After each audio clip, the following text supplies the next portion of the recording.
अस्सलाम वालेकुम। क्या सर पढ़ा नहीं है? आप लोगों को आवाज आ रही है? एक मिनट बेटा, मैं जरा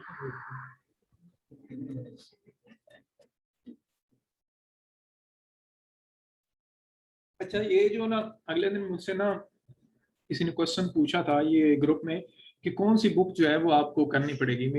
मैं कोशिश करता हूँ कि स्लाइड्स इतनी डिटेल्ड हों कि आपके जो पढ़ने से किसी और रेफरेंस को कंसल्ट करने की जरूरत ही ना हो। मेन फेजेस जो आते हैं उसमें 3 मेन फेजेस हैं। अजीज अहमद साहब, ये आप एज ए रेफरेंस यूज कर सकते हैं।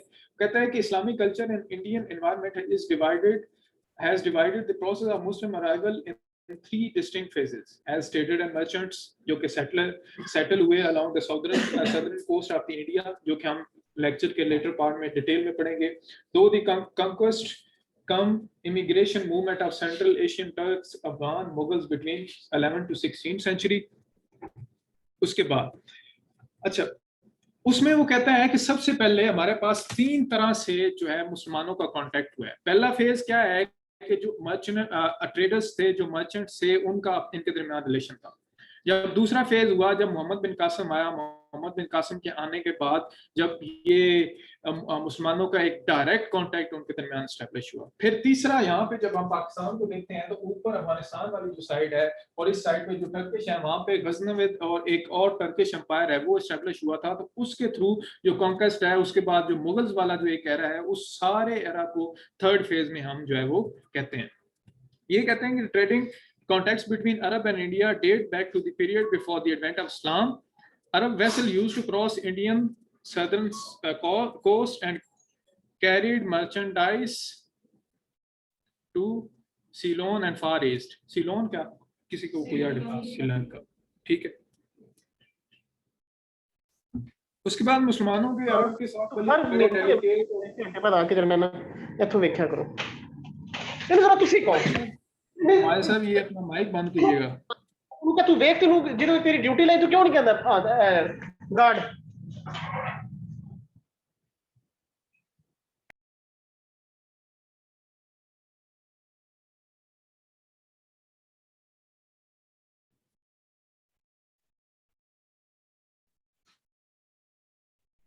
ठीक है। उसके बाद वो कहता है कि जब ये यहाँ पे एस्टेब्लिशमेंट होगी, यहाँ पे मोहम्मद बिन कासिम आ गया, तो 3 तरह की क्लासेस डेवलप होगी। पहले क्या थे कि इमाम मस्जिद थे, उनका बड़ा सेरेमोनियल रोल था। दूसरा क्या हुआ कि वहाँ पे जो इमाम मस्जिद से ऊपर एक ट्रेडर क्लास थी, वो एक अलग क्लास डेवलप होगी। Then third and the most important class क्या थी कि वो जो मुस्लिम्स वहाँ पे थे, उनकी इंटर जो है वो नॉन मुस्लिम हिंदूज के साथ मैरिज होना स्टार्ट होगी। ठीक है, वहां से क्या हुआ कि एक नेक्स्ट ब्रीड जो है वो आपकी डेवलप होना स्टार्ट हो गए। ठीक है। उसके बाद आता है कि Arabs arrived expanding wave of Umayyad conquest during the period if caliph Walid bin Abdul Malik, कि ये जो वलीद बिन अब्दुल मालिक है, उस उमय्यद जो कॉन्क्वेस्ट है, क्योंकि मुस्लिम एम्पायर जो है उस पे शुरू से उसमें एक टेंडेंसी है कि एक्सपेंशनिस्ट पॉलिसी पे चलता रहा है। it had been expanding all the way। तो यहाँ पे भी जो एक्सपेंशनिज्म है वो स्टार्ट होती है। उसमें क्या होता है, मोहम्मद बिन कासिम सिंध तक पहुंच जाता है। लेकिन चूंकि हमने जब पहले लेक्चर में देखा था कि सब कॉन्टिनेंट है वो इतना इंट्रिकेटेड है, इतना कॉम्प्लिकेटेड है कि एक सर्टन फेज से वो आगे, एक सर्टन पेरिफेरी से वो आगे नहीं जा पाए। तो क्या हुआ कि उनका जो ये कॉन्क्वेस्ट है, ये ज्यादातर जो उनके कोस्टल एरियाज थे उनके उस एरिया तक महदूद होके रह गया। ठीक है जी। Region was known as Sindh and Multan. उसके बाद Islam immensely impacted the cultural ethos of Sindh phase 12 to 16th century. ठीक है जी। कि यहाँ पे जब ये वाला फेज एंड होता है, उस फेज से पहले उन्होंने बिल्कुल जो कल्चरल एक मिक्सअप था, rather it was from the inter हिंदुओं के साथ जो मैरिजेस थी या उनके साथ एक प्रॉपर सोशल सेटअप था। क्योंकि जब आप इस्लाम को कंपेयर करते हैं विद द हिंदू सिस्टम, तो उनका जो सोशल सिस्टम है, सोशल सिस्टम में क्या हमने देखा था कि उसमें एक क्लास सिस्टम था, क्लास में डिवाइडेड हुआ था। उसके बाद वहां पे जो उनका इकोनॉमिक सिस्टम था वो ऑल टुगेदर डिफरेंट बिलीफ्स पे सब्सटेंशिएट हो रहा था। तो लेकिन मुसलमान जब आए तो मुसलमानों ने एक इगैलिटेरियन सोसाइटी की बात की। उस इगैलिटेरियन सोसाइटी में क्या था कि everyone was equal, there was no concept of caste system. तो इस सारे सिस्टम ने चैलेंज किया जो कि ऑलरेडी प्रेजेंट था, लेकिन क्या हुआ कि समहाउ मुसलमान चूंकि एक न्यू एंड फेयर कॉन्सेप्ट की बात कर रहे थे, तो क्या हुआ, मुसलमानों का जो सिस्टम या इस्लामिक सिस्टम था वो प्रिवेल करना स्टार्ट हो गया। इसने जो लोअर क्लासेस थी इसने उनको अपील करना स्टार्ट कर दिया। सेकंड फेज यहाँ पे एंड होता है। अब थर्ड होता है जो कि है military aspect of Muslims arrival. चूंकि यहाँ पे अक्सर एक स्कॉलर या एकेडमिक्स के दरमियान एक बहस आ जाती है कि मुसलमान इस्लाम जो है एक पीसफुल वे में आया है या एक मिलिट्री कॉन्क्वेस्ट की सूरत में आया है, जिसमें हम देखते हैं मोहम्मद गौरी आया जिसने यहाँ पे हमले किए। उसके बाद महमूद गजनवी का नाम आपने सुना जिसने सोमनाथ मंदिर को तोड़ा। चूंकि वो मिलिटरीली उसने यहाँ पे अटैक किया था, तो उसको एक बारबेरियन जो है हिंदू स्कॉलर जो है वो स्टिल कंसिडर करते हैं। उसके बाद दिल्ली सल्तनत यहाँ पे स्टैब्लिश हो जाती है। दिल्ली सल्तनत में तुगलक एम्पायर, उसके बाद आपका ये सारे जो मुगल एम्पायर है, ऑल द वे सारी डायनेस्टी जो है जो कि हम अभी पढ़ेंगे, उनके थ्रू जो मुसलमानों की सोसाइटी का जो बिल्डअप होता है।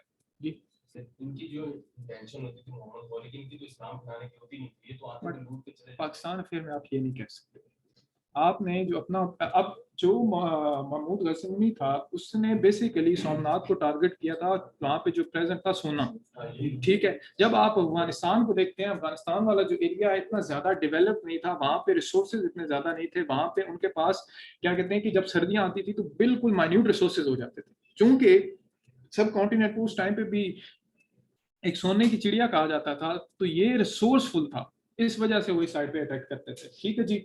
उसके बाद क्या होता है कि Islam had permanent footing in the soil. Historically this period can be divided into sultanate Mughal, both had their distinct characteristic features. अच्छा, जब ये उसके बाद आते हैं डिफरेंट एम्पायर्स या डिफरेंट जो वहां पे डायनेस्टीज तो नहीं कहेंगे, जो आपकी डिफरेंट जो रूलर्स होते हैं वो अपने साथ एक अपना वर्जन ऑफ इस्लाम लेके आते हैं। लाइक हम देखते हैं सल्तनेट्स वाले हैं वो एक कंजर्वेटिव्स या बड़े ऑर्थोडॉक्स थे, लेकिन जब हम मुगल एम्पायर को देखते हैं, जो मुगल आते हैं वो बड़े सेकुलर थे। अकबर ने दीन इलाही लेके आया, देन उसके बाद कॉन्सिक्वेंटली जो जहांगीर जो उनकी पॉलिसीज थी, उसने क्या हुआ कि उसने सोसाइटी को एक नई तरफ लेके आया।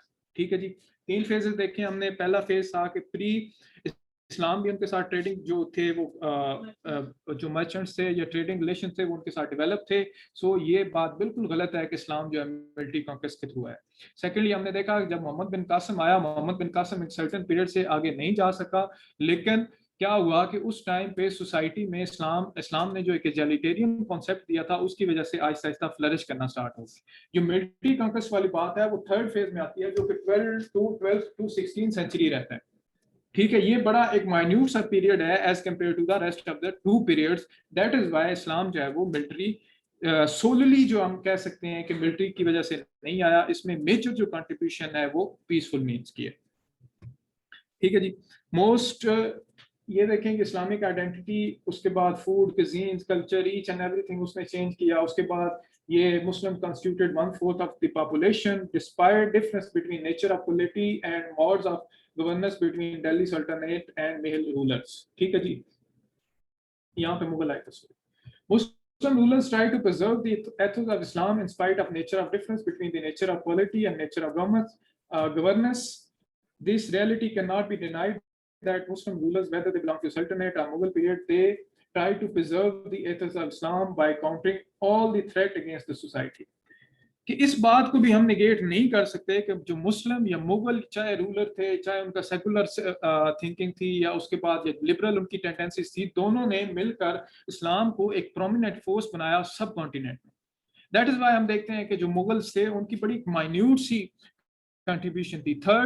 सेकंड टाइम था कि पूरा जो आपका सब कॉन्टिनेंट था वो कंसोलिडेट हुआ था under one ruler, those were the Mughal rulers. ठीक है जी। पहला क्या था, हमारे पास मौर्यन एम्पायर बना था, देन मुगल रूलर से, देन समहाउ जो है ब्रिटिशर्स जो थे उन्होंने लेके आए थे। ठीक है जी। उसके बाद चूंकि इस्लाम एक बिल्कुल इक्वालिटी की बात करता है, इसने सोशल इक्वालिटेरियनिज्म की बात की। ठीक है जी। उसके बाद इसने collective life, Islam was the only religion which successfully countered the assimilative thrust of Hinduism.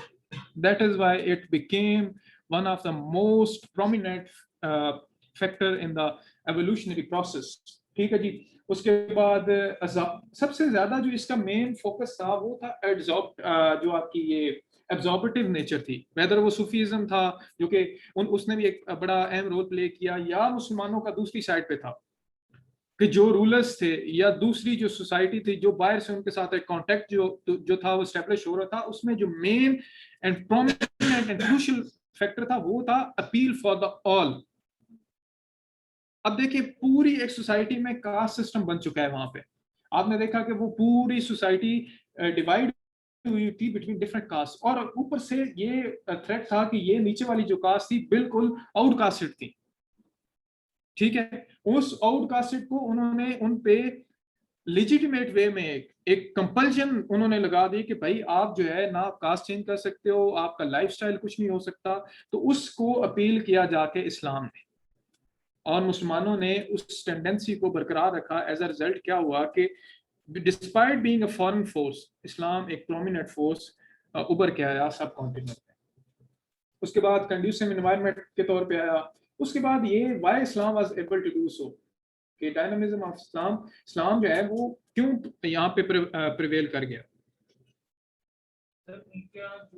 अभी मैंने बड़ी डिटेल में ये जो आपने बताया कि बिहेवियर और जो उनका फैसिलिटी नेचर था वो बड़ा सॉफ्ट और वो एग्जैक्टली आपने पूरा जो इस्लाम का जी एग्जैक्टली सोशल जस्टिस के अलावा जो है, अब देखिए किसी काले को किसी गोरे पर, किसी अरबी को किसी अजमी पर, या किसी को उस किसी और क्या कहते हैं वो साथ और भी है ना कुछ, कि कोई फौकियत हासिल नहीं है। फौकियत है तो तकवे की बुनियाद पे, ठीक है।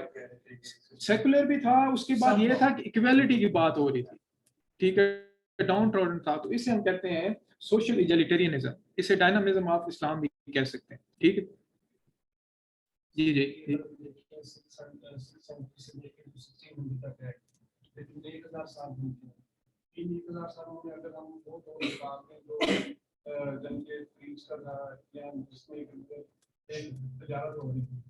और वो दो देखिए जब मुसलमानों ने यहाँ पे अटैक किए हैं, अगर आप रेशियो चेक करें तो बहुत सारे लोग पहले जो लोग मुसलमान नहीं हो रहे थे, जबकि जब मुसलमानों ने यहाँ पे अटैक करने शुरू किए तो लोग इस्लाम में यहाँ पे तो आप इस आप कैसे जस्टिफाई कर सकते हैं कि वो इक्वालिटी बिल्कुल तो पहले भी आती थी, लेकिन जब अटैक की तो अच्छा करना है, तो ये आपने का एक्सपीरियंस होगा।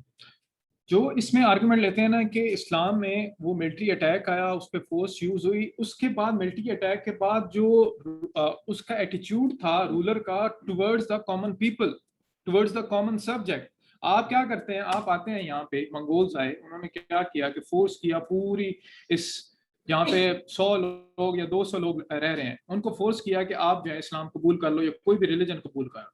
लेकिन क्या हुआ कि क्या वो 100 दूसरे 100 को अट्रैक्ट करेंगे? वो तो चले जाएंगे, क्योंकि इस टाइम पे ये जो टर्किश या ये जो इस साइड पे ईरान वाली साइड से और अफगानिस्तान वाली साइड से आई इन्वेशंस आई हैं, उन्होंने डिस्पाइट बिल्कुल ये फैक्टर ठीक है कि उन्होंने यहाँ पे मिलिटरीली अटैक किया, बट उसके बाद जो उन्होंने अपना एक रवैया अपनाया towards the common people, that attractive the message. Plus क्या हुआ कि ये जो साइड थी इसने स्पेस ज्यादा प्रोवाइड की उनको, कोस्टल लाइंस पे था सिर्फ उस टाइम पे मालाबार जो एक पूरा उनकी कोस्टल लाइन और मकरान वाली जो कोस्ट है वहां पे सिर्फ रह रहा था, लेकिन यहाँ से जो इन्वेजन हुई इसने सब कॉन्टिनेंट में पूरा फैलाया उसको, ठीक है। जो क्योंकि यहाँ से जो इन्वेड करके आ रहे थे उनके पास क्या थे उस टाइम पे, डोमेस्टिकेशन ऑफ हॉर्सेस स्टार्ट हो चुकी थी, उन हॉर्सेस के थ्रू प्लेन एरियाज में जैसे जैसे वो आगे जाते गए उनका इस्लाम जो है वो ज्यादा स्प्रेड करता गया।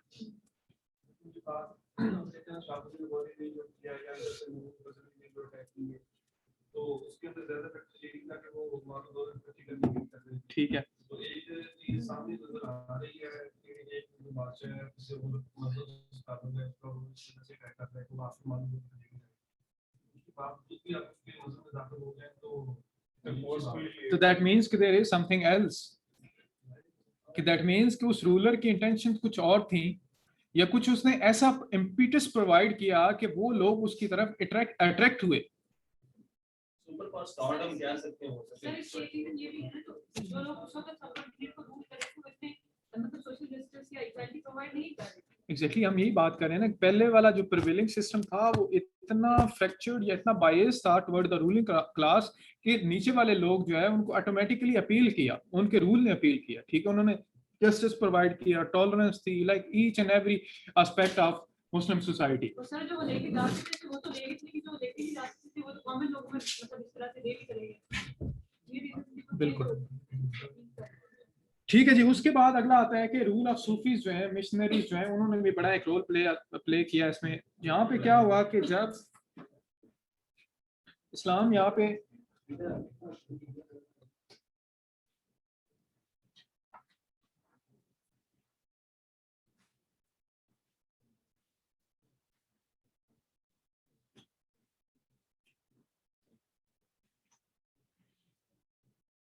आपसे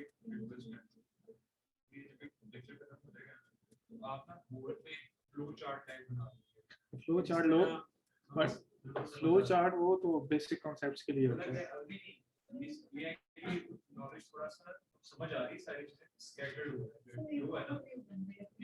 मैं तो हमेशा जो है ना वो उन चीज़ों को बिलीव करता हूँ, बट मैं बना दूंगा उसको। अच्छा जी, अब अगला जो एस्पेक्ट आता है वो आता है आपका role of Sufis and missionaries, कि यहाँ पे एक पर्टिकुलर पॉइंट पे जाके क्या हुआ कि स्टॉप हो गया।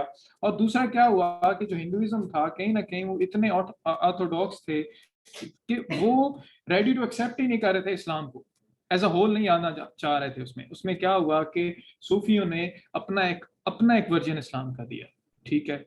अब को अनफॉर्चुनेटली या ये कहना पड़ता है कि उन्होंने जो ये बिदअत्स और ईच एंड एवरीथिंग जो है वो उसमें आहिस्ता आहिस्ता आना स्टार्ट होगी, या उनके फॉलोअर्स ने लेके आना स्टार्ट होगी। उन्होंने इस्लाम को, जो कि वो एरियाज जहाँ पे इन्वेडर्स या एक पहले रीच मौजूद नहीं थी दूसरे रूलर्स की, उन एरियाज तक भी इस्लाम को लेके गए, ठीक है जी। And the success of Sufis is attributed to their love for humanity. उन्होंने कोई ये नमाज रोजे की या इस तरह की बात नहीं की, उन्होंने कॉमन आइडियल्स ली। उन्होंने कहा कि लव सारे इंसान है, सबके लिए इक्वलिटी है, सबको फूड मिलेगी, जैसे ये लंगर्स और इस तरह का कॉन्सेप्ट चल रहा है, सब लोग आके बैठ सकते हैं। उन्होंने जो एक रिलीजियस एस्पेक्ट है उसको उससे मूव किया टुवर्ड्स ह्यूमन राइट्स की तरफ, कि पहले आप इंसानों के हकूक जो हैं उनको पूरा करो, देन आप जो दूसरी रिलीजियस सेरेमोनीज हैं उनकी तरफ जाओ। एज अ रिजल्ट क्या हुआ कि इस्लाम का एक अनदर एस्पेक्ट था, वो यहाँ पे एज अ सोसाइटी में डेवलप होना स्टार्ट हो गया। आज भी हम देखते हैं इस्लाम की जो डेफिनेशन है या इस्लाम की तरफ जो अप्रोच है वो सोसाइटी में हर कैडर पे डिफरेंट है।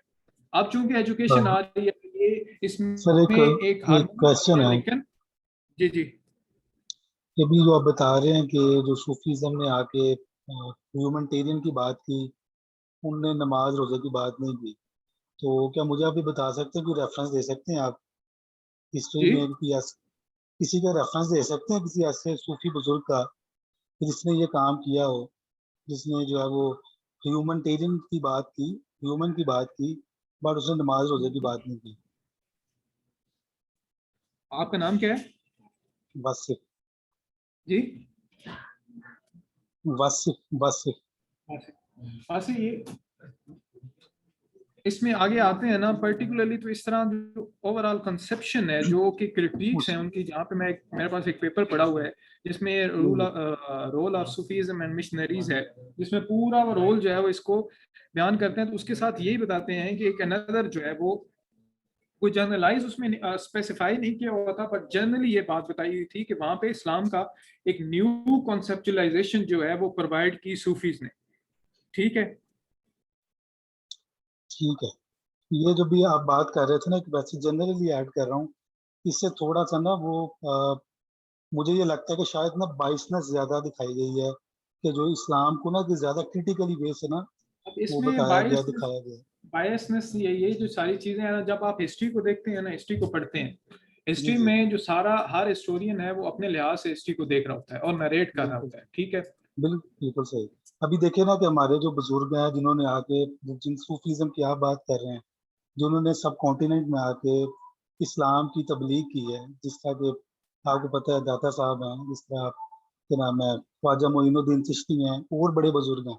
हमें तो कोई भी ऐसा बुजुर्ग नहीं मिलता है जिनकी तरगीब में नमाज रोज़ा या इस तरह की चीज़ शामिल ही नहीं थी।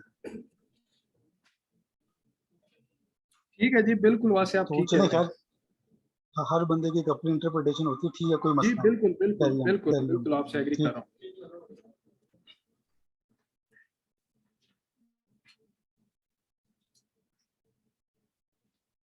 ठीक है जी, हाँ बन गई है पिक्चर। ठीक है, society resisted all those challenges threatening to disturb its Islamic character.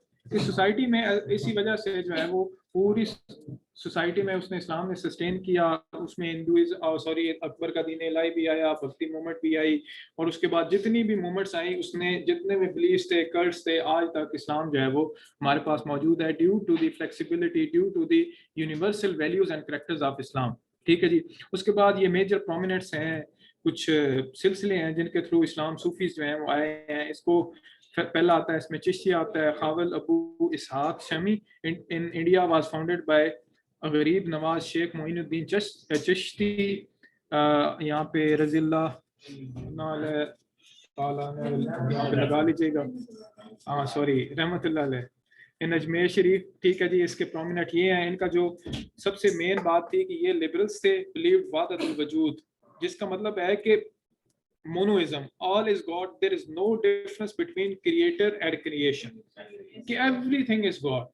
ठीक है, अब ये जो है ये बड़ी एक डीप फिलोसफिकल कॉनोटेशन है इसकी, जिसमें प्लेटो से स्टार्ट होती है। प्लेटो दो वर्ड्स की बात करता है, then उसके बाद एक दो फिलोसफर्स आते हैं, वो कहते हैं कि जो ये मटेरियल है, मैटर है, हम सब सिंपल आइडियाज से बने हैं, और ये सिंपल आइडियाज जो हैं, ई सिंपल आइडिया मिलके एक कम्प्लेक्स आइडिया बनाता है, और वो कम्प्लेक्स आइडिया गॉड का है। Therefore God cannot exist। ठीक है, जो ये कहते हैं कि मसलन हमें गॉड जो है वो दिखाई दिया है या गॉड प्रेजेंट है हमारे पास, वो कहते हैं कि हम अक्सर एक इल्यूजन को सोचते रहते हैं, सोचते रहते हैं, सोचते रहते हैं, क्या होता है कि वो हमारे ड्रीम्स में एवरीवेयर अपीयर करना स्टार्ट हो जाता है। तो ये इनका जो वादतुल वजूद है, ये कहते हैं कि इस्लामिक पर्सपेक्टिव से कि गॉड जो है हर जगह है। ठीक है, कि वो एक था मैं रब और तू रब, वो इस तरह की कोई एक, these saints live and play dictation allowed her their role during the sultanate period। ठीक है जी, उसके बाद सोवर्दी आता है, sect was founded by Sheikh Shahabuddin in the subcontinent, Sheikh Bahauddin Zakriya, ये कुछ मुल्तान में है। उसके बाद ये चार हैं। उसके बाद region of influence of these saints in subcontinent was Multan, Kashmir, Uch। They were also liberals and were dominating during the Mughal period। ठीक है जी, उसके बाद नक्शबंदिया, ये इनका the sect was founded by Khwaja Baqi Billah. अच्छा, ये डिफरेंट, इनका डिफरेंस दूसरों से ये था कि इन्होंने कहा था कि वादतुल शहूद का एक नजरिया दिया था। ठीक है जी, उसके बाद जो अकबर का दीन इलाही था उसके अगेंस्ट इन्होंने बड़ी रेजिस्टेंस शो करवाई। इन्होंने बिदअत और ये सारी चीजें हिंदुओं के साथ मर्जेंस की वजह से जो इमर्ज हुई थी उनको साफ किया। ठीक है, उनकी तरफ बात की, जिसपे शाह वलीउल्लाह का बड़ा प्रोमिनेंट वर्क है, saints who did not belong to. ठीक है, उसके बाद कुछ और भी थे, जैसे हजरत दाता गंज बख्श थे, बीबी पाक दामन है, उसके बाद बाबा रतन है, ये सारे जो है वो दूसरे थे जिन्होंने, ये इनका यहाँ पे है जी।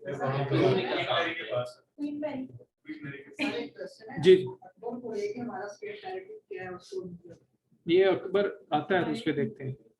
ठीक है जी, उसके बाद ये क्या कहते थे, टीचिंग्स। जी जी जी, ये मेरे ख्याल में वाकया करबला के बाद कहते हैं कि यहाँ से वहाँ माइग्रेट करके आए, तो इन्होंने एक पर्टिकुलर अपने साथ एक बिलीफ सिस्टम लेके आए।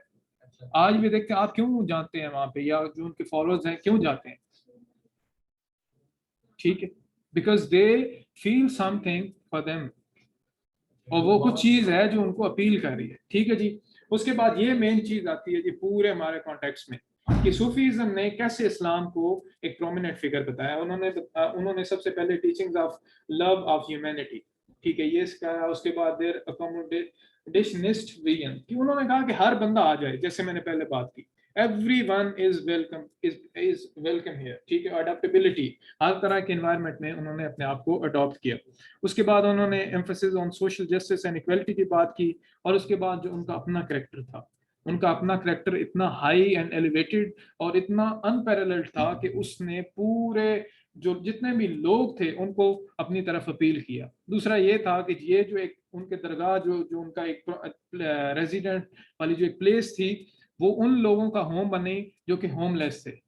ठीक है, उनको उन्होंने होप प्रोवाइड की, देन साथ साथ आहिस्ता आहिस्ता प्रीचिंग करना स्टार्ट कर दी। ठीक है जी। उसके बाद मुस्लिम रूलर्स ने ऑफ कोर्स बड़ा एक अहम रोल प्ले किया। सबसे पहले क्या हुआ कि उन्होंने एक एजेसिस, जिसे हम कहते हैं कि पूरा एक स्ट्रक्चर या फ्रेमवर्क प्रोवाइड किया जिसमें रह के उन्होंने इस्लाम जो है फ्लरिश किया। क्योंकि जब तक कोई एक पॉलिटिकल पैटर्नेज नहीं होती, किसी भी आइडियोलॉजी को, किसी भी रिलीजन को वो फ्लरिश नहीं कर सकता इन अ वेरी इनॉर्मस वे। ठीक है जी। तो ये प्रोवाइड किया मुस्लिम रूलर्स ने through their conquest and victories, they established the psycho superiority. ये बात आ गई आपकी, साइको-सुपीरियरिटी। एक साइकोलॉजिकली भी उनको बताया कि वी आर अ नेशन। ठीक है जी। उसके बाद smash the might of Hindu, कि हिंदू अगर पहले से वहां पे मौजूद थे, अगर वो मिलिट्री के तौर पे आते ही ना वहां पे, तो किस तरह एस्टेब्लिश जो रूल था या एस्टेब्लिश जो एक हेजमनी जैसे हमने पढ़ा था वो वहां पे कायम थी, उसको किस तरह वो जाके तोड़ सकते थे। तो ये काम किया इन्होंने। अब देखें ये बड़ा ना मल्टी पर्सपेक्टिव, एक मल्टीफेसेटेड प्रोसेस बन गया। यहाँ पे मैं आगे आपको बताता हूँ। ठीक है। उसके बाद they provided conducive environment for the propagation of Islam in subcontinent. ठीक है जी। उसके बाद ऑल थ्रेट, जितनी भी थ्रेट्स आ रही थी, राजपूत आ रही थी, सिख्स की आ रही थी, जितनी भी आ रही थी, उनको काउंटर फोर्स किया उन रूलर्स ने। ठीक है। उनके साथ बैटल की, देन उसको एक्सपेंड किया towards the other part of the India या सब कॉन्टिनेंट। ठीक है जी। उसके बाद अगर ये केस ना होता तो 700 साल 7 years would have transformed into a Muslim majority belt। कि ये अगर ना केस होता तो आज ये पूरा एक मुस्लिम मेजोरिटी बेल्ट यहाँ पे प्रेजेंट ही ना होता। ठीक है जी। उसके बाद Muslim population never exceeded 10 to 25%, yet the element of state patronage for the propagation of any religion cannot be denied। ठीक है जी। Only those religions thrived in the world when they were patronized by the state। Buddhism in India, Confucianism in China and Zoroastrianism in Iran। ठीक है जी। अब ये एक मैंने article 2-3 पढ़े थे जिनमें वो बताते हैं कि किस तरह ट्रेड रूट एस्टेब्लिश हुआ था।